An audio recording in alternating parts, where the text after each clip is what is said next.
Ejercicio 11 nos dice, suponga que existe delta positivo, tal que f de x igual a g de x cada vez que x menos a, su valor absoluto sea esté entre 0 y delta. Dice, demuestra que el límite cuando x tiende a de f es igual al límite cuando x tiende a de g. En otras palabras, el límite cuando x tiende a de f de x depende solamente de los valores de f de x cuando x está cerca de a. Este hecho se expresa a menudo diciendo que los límites poseen una propiedad local. Será conveniente utilizar delta prima o cualquier otro letra en lugar de delta en la definición. Bueno, entonces básicamente esto es chévere, esto es bonito. ¿Por qué? Porque es como ahí mismo dice, ¿no? El límite depende solamente de los valores de f cuando x está cerca de a. Y eso es bastante chévere en el sentido de que de ahí el por qué uno habla informalmente del límite como a través de vecindades, a través de proximidades. A pesar de que en el límite se incluía en la definición de que para todo épsilon existe un delta, en realidad eh, lo bonito o lo interesante es que el límite en realidad dependa únicamente, como dice aquí, de los valores de f en proximidades del punto A.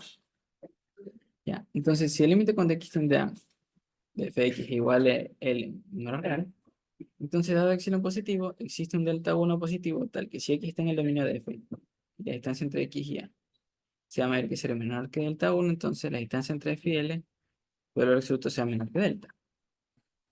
Entonces, si delta, ojo, delta ya viene dado por el enunciado, entonces vamos a analizar casos. ¿Qué pasa si el delta es menor que el delta 1 propio de este caso, propio de esta acción?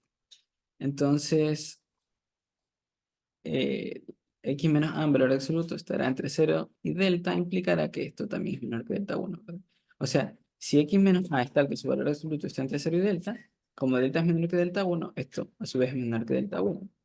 Eso va a implicar entonces que el valor absoluto de f de x menos l es menor que epsilon, porque esto aquí es menor que delta 1, pero además a que la distancia entre x y a está entre 0 y delta. ¿Ya? Pero, ¿qué pasa? Por estar en este entorno, nosotros tenemos que, por hipótesis, en este entorno f es igual a g. Entonces, en esta expresión yo puedo cambiar f por g perfectamente. De manera que la distancia entre g y l es menor que epsilon. Ya, entonces estoy viendo que cada vez, en este caso, si delta es menor que delta 1, si la distancia entre x y a es menor que delta, entonces la distancia entre g y l es menor que epsilon.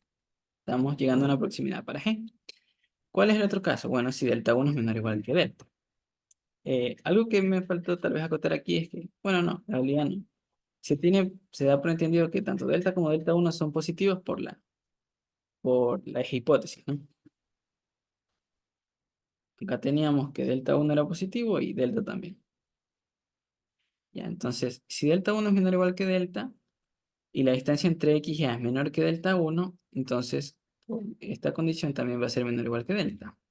Entonces la distancia entre f y l es menor que epsilon porque la distancia entre x y a es menor que delta 1, pero además la distancia entre x y a va a ser menor que delta y positivo.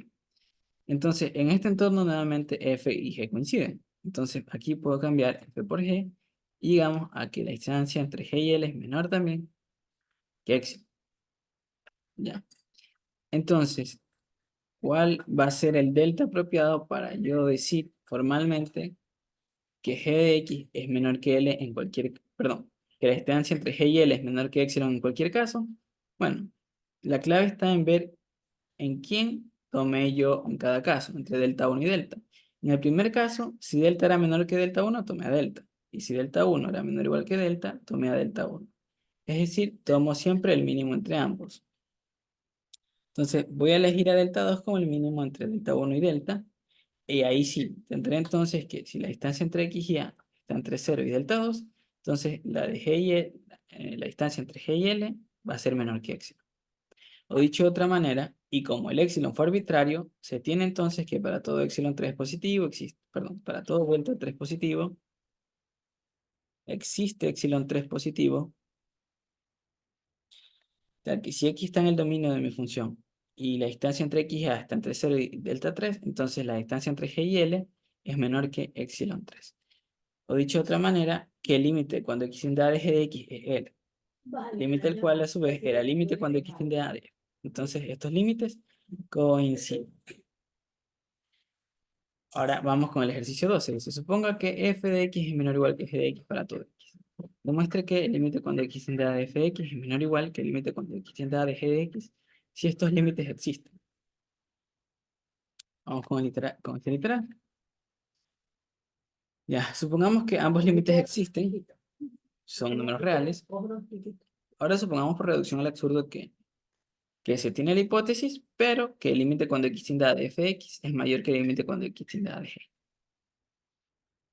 Entonces, si decimos que el límite de g es igual a L, entonces, como el límite de f es mayor que el de g, existirá un k positivo, tal que el límite de f lo puedo escribir como el límite de g más esa cantidad positiva. Como el límite de g lo llame L, pues sería L más k, con k positivo. Entonces, voy a tomar a epsilon como k medios. Entonces, por hipótesis, sé que existirá un delta 1 positivo, tal que cada vez que x está en el dominio, la distancia entre x y a sea mayor que 0 y menor que delta 1, entonces la distancia entre f y L más k será menor que k medios, ¿verdad? Ya. Pero además, también tenemos que existe delta 2 positivo, tal que si x está en el dominio, aquí era de g, el dominio de g, y la distancia entre x y a está entre 0 y delta 2, entonces la distancia entre g y L es menor que k medios. ¿Ya? En realidad, aquí dice que f de x, en la hipótesis, no, la hipótesis dice que f de x es menor o igual que g de x para todo x. Entonces podemos asumir que tanto el dominio de f como el de g, aquí sí son los reales, ¿no? Entonces puedo prescindir de esta expresión porque ya, x puede ser cualquier número real. Eh, ya, entonces, si tomo delta menor entre delta 1 y delta 2, voy a tener que, voy a obtener tanto la primera consecuencia, o mejor dicho, tanto el primer consecuente del límite para f como el segundo consecuente para el límite de g, que eran estos dos, ¿no? Entonces, de lo primero tenemos que f está en el intervalo de L más k menos k medios y L más k medios. Y para g, él está en el intervalo de L menos k medios y L más k medios.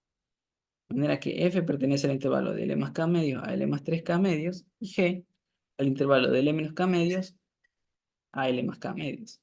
Pero de aquí estamos teniendo que f es mayor que L más k medios y g es menor que L más k medios. De manera que g es menor que f.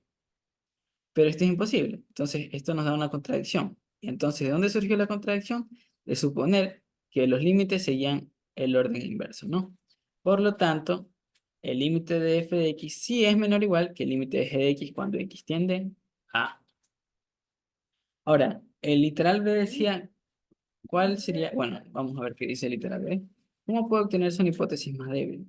Entonces, ¿dónde está la clave para ver una hipótesis más débil?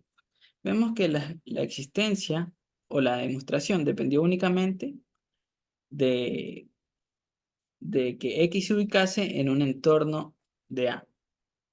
No importa qué tan pequeño. ¿Por qué? Porque al final tomamos delta al mínimo entre delta 1 y delta 2. Entonces, ¿de qué dependerá el resultado? De que F sea menor o igual que G de X únicamente para un entorno de A. Entonces, como nuestra contradicción surge, bueno, está aquí. Lo puedo poner hasta con una espalda. Como nuestra contradicción, bueno, esto está más como, puedo decir aquí, para enunciarlo mejor, como nuestro resultado, como nuestro resultado,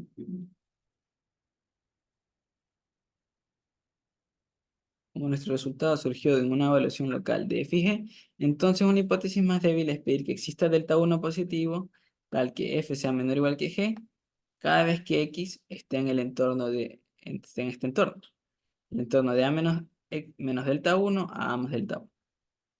Con X, bueno, aquí puse en el dominio de la intersección, pero ya dijimos que en ambos casos esto es R, ¿no? Con X en los reales. Listo. Entonces, Vamos con literal C. Dice, si f de x es igual a g de x para todo x, se deduce necesariamente que el límite sea menor estricto. Veamos que no. Para ello, podemos tomar a f como esta función. X para x menor que 3, 1 si x igual a 3 y 6 menos x para x mayor que 3.